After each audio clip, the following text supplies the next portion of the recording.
Hace un par de semanas, Minera Los Pelambres de Antofagasta Minerals anunciaba que, debido a la sequía que enfrenta el país, va a ajustar a la baja su guía de producción de cobre para 2021 en al menos 20.000 toneladas. La compañía aseguró que esperaban normalizar esta situación ya con miras al 2022, una vez que empiece a operar su planta desaladora. Pero, ¿qué otras alternativas existen para asegurar el recurso hídrico en la industria minera? Conversamos a esta hora con el académico de la Universidad de Chile, investigador de AMTC, Cristian Ile. Cristian, muchas gracias por acompañarnos, bienvenido. Buenas tardes, Nicolás, muchas gracias. Muy buenas tardes. A ver, primero, Cristian, el contexto que se vive en términos de la mega sequía a nivel general, pero principalmente por la industria. Yo daba el dato, 4% del uso de agua corresponde a la industria minera, pero donde se desempeñan los distintos yacimientos y las faenas mineras, por supuesto que son lugares que históricamente han tenido esta complicación. Bueno, exactamente. Actualmente los grandes distritos mineros del país en el Norte Grande, Segunda, Tercera Región y también cerca de la zona central, básicamente se tiene una situación donde hay poca agua, lo que significa inmediatamente que hay limitaciones en la producción. Varias compañías mineras han intentado adelantarse en el fondo o han actuado aproximadamente oportunamente en este caso y han tratado de buscar suministros ya no continentales. Recordemos que durante el boom de la minería a fines de los años 90, la mayoría de los suministros de agua eran continentales y eso fue cambiando porque bueno, el panorama hídrico fue cambiando también debido al cambio climático. Entonces ahora es una realidad, hay una cantidad significativa de plantas desaladoras que llevan agua desde el mar hasta las operaciones mineras. Ahora cabe mencionar ahí que el problema en ese sentido, por mucho que haya plantas desaladoras, el problema ahora pasa de ser un problema hídrico a un problema ambiental muy importante y también un problema energético, un problema de costo, en definitiva.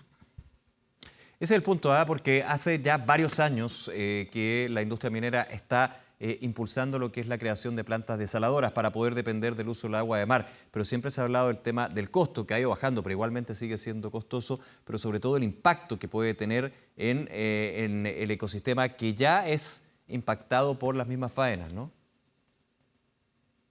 Bueno, sí, exactamente. El mayor impacto que causan hoy día las plantas desaladoras en su operación tiene que ver con la salmuera, con el residuo del proceso de desalación que normalmente se descarga a través de emisarios submarinos, bueno, en zonas, digamos, en las inmediaciones de las plantas mismas, en el mar, digamos.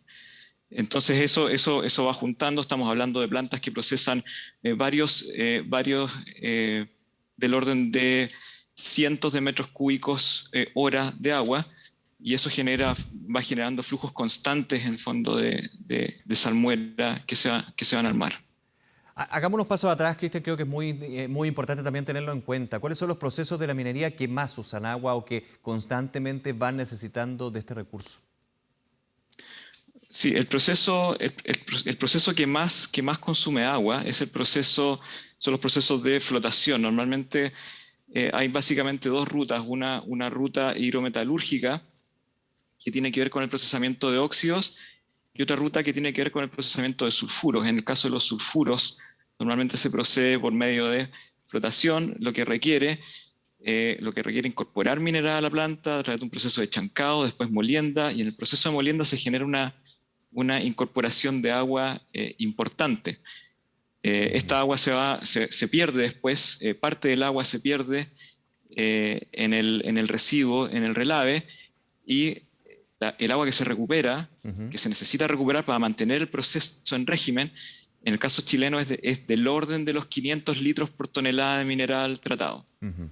Y ese es el proceso más intensivo en consumo de agua. Oye, y algunos se pueden hacer la pregunta también, un paso más atrás, con respecto a por qué no se puede usar el agua salada, por qué tiene que ser el agua dulce parte de este proceso para la industria o de los distintos procesos.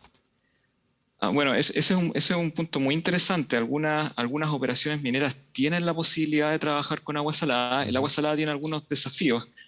Trabajar con agua sin desalar, bueno, requiere cierto grado de tratamiento, de filtrado de todas maneras, pero el agua salada en algunos procesos metalúrgicos no es invasiva, digamos, no genera detrimentos en la recuperación de mineral, pero en otros procesos sí.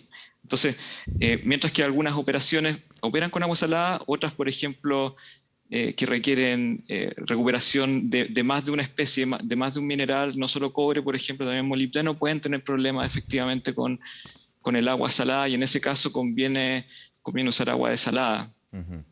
Ahora, aquí estamos hablando de la desalación, pero otra opción también que existe es la recuperación del agua, la reutilización del agua en estos procesos. Te hago la pregunta, Cristian, ¿cuál es la mejor apuesta? Enfocarnos, digamos, en la creación de plantas desaladoras con el cuidado al medio ambiente que estamos hablando y también mirando lo que son los costos, o otro tipo de innovaciones que puedan justamente reutilizar este recurso. Probablemente la respuesta ahí sea una combinación, una De suma ambos, digamos. claro, exactamente, una Claro. suma de cosas, porque por un lado, solo ahorrar agua, por lo menos en el corto y mediano plazo, no es suficiente Ujú. para suplir el detrimento hídrico que hay en las zonas mineras, digamos. En algunas zonas simplemente no hay agua en las inmediaciones de las plantas de procesamiento. Eso por un lado. Pero por otro lado, ciertamente este proceso de generación de relaves puede ser hecho con una mayor recuperación de agua. Eso es desde un punto de vista técnico es viable, y el desafío ahí está principalmente en materia técnico-económica, diría yo. Claro. Por ejemplo, existen operaciones de tamaño bueno, bastante más pequeño que la mediana minería, que operan con plantas de recuperación que hacen procesos de filtrado, de donde se recupera aproximadamente el 80% del agua utilizada. La minería chilena en promedio, en total, recupera cerca del 74% en promedio. Ujú. Y mediante estos procesos de filtrado se puede ir mucho más arriba. El problema, como digo, es el costo y el tamaño. La gran minería chilena tiene esta característica de masividad que complica, digamos, Mm. todos estos procesos de recuperación con alta eficiencia. Entonces hay una presión por el desarrollo de tecnologías de más Claro. bajo costo para recuperar mayor cantidad de agua y, en definitiva, usar menos agua. Y me imagino, Cristian, también entendiendo que cada solución e innovación con respecto a la recuperación de agua, o también podríamos extrapolarlo a la desalación del agua de mar, tiene que ver y tiene que estar circunscrito, digamos, a cada faena o yacimiento, entendiendo que la minería en Chile tiene características distintas entre uno y otro, no son todos iguales, la misma solución no la puedo aplicar en 5 yacimientos por igual, digamos, para tener una visión. ¿Es así o obviamente o es al revés? Efectivamente se puede masificar una cierta solución con las mismas características. A ver, yo creo que existen oportunidades de generar sinergias en cuanto a la realidad del suministro hídrico, si bien distintas operaciones pueden tener distintos procesos o distintas necesidades de proceso. Por ejemplo, en materia de suministro hídrico, está esta característica del alto consumo energético que tiene la desalación en general. Estamos hablando de la cantidad de energía que se necesita Ujú. desalar un metro cúbico de agua, que pueden ser 3, 4 kilowatt horas. Después viene la cantidad de energía que se necesita para subir esa agua, transportarla por 100, 120 o 150 kilómetros hacia la precordillera, las faenas mineras, y Ujú. por otro lado la necesidad de subir el agua desde el nivel del mar a la precordillera. Estamos hablando de 3.000, 4.000, pueden ser hasta 5.000 metros de altitud. Entonces, el costo energético es sumamente alto, eh, y se puede demostrar, digamos, es un hecho que está bastante documentado, que ese costo energético se puede bajar si es que se converge a sistemas de suministro que, en vez de abordar una operación minera en particular, que aborden distritos mineros, digamos, Ya. que haya un sentido del suministro de varios consumidores. Y eso puede generar bastante avance y eficiencia, digamos, Y en reducción el de costos, me suministro hídrico. imagino también. Sin duda, sí. Ujú. Ahora nosotros estamos en un superciclo, digamos. Sí. Por ahora, claro, el cobre está muy caro, pero eso no siempre es así. Entonces, las operaciones normalmente se ven amenazadas cuando el costo del commodity baja y los costos operacionales se mantienen. Lógico. Ahora, por último, Cristian, con respecto a la recuperación de agua, ¿cómo ha evolucionado la tecnología? Y te hago la pregunta también, ¿es tecnología que tiene que ser importada o han habido también iniciativas a nivel local con respecto a este punto, a poder usar de manera más eficiente el agua en estos tiempos de sequía y de mega sequía? Sí, bueno, hay varias aristas para ese problema, porque hay tecnología que ha sido importada, pero que ha tenido que ser adaptada a la realidad chilena, como mencionaba, por el tamaño de la industria minera. También hay empresas, digamos, y hay tecnología que ha sido desarrollada en Chile para, por ejemplo, para generar procesos de recuperación de agua intermedios entre los que recuperan más, pero que son más caros, y estos otros que son más convencionales, que están basados en la gravedad, pero que recuperan menos agua.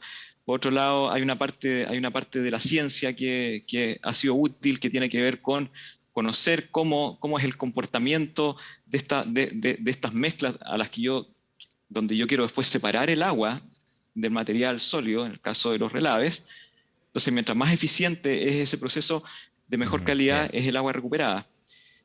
Otros desafíos que se vienen en el horizonte, conforme vaya aumentando la tasa de recuperación de agua y aumenta por lo tanto la tasa de recirculación de agua en las plantas, también aumenta la necesidad de mantener limpia esa agua. Claro, porque finalmente también tiene que ser un agua limpia y estamos viendo que no es cualquier tipo de agua, podríamos decir. Cristian, se nos acaba el tiempo. Muchísimas gracias por habernos acompañado en el programa con un tema tan relevante como es el agua en la minería. Que esté muy bien.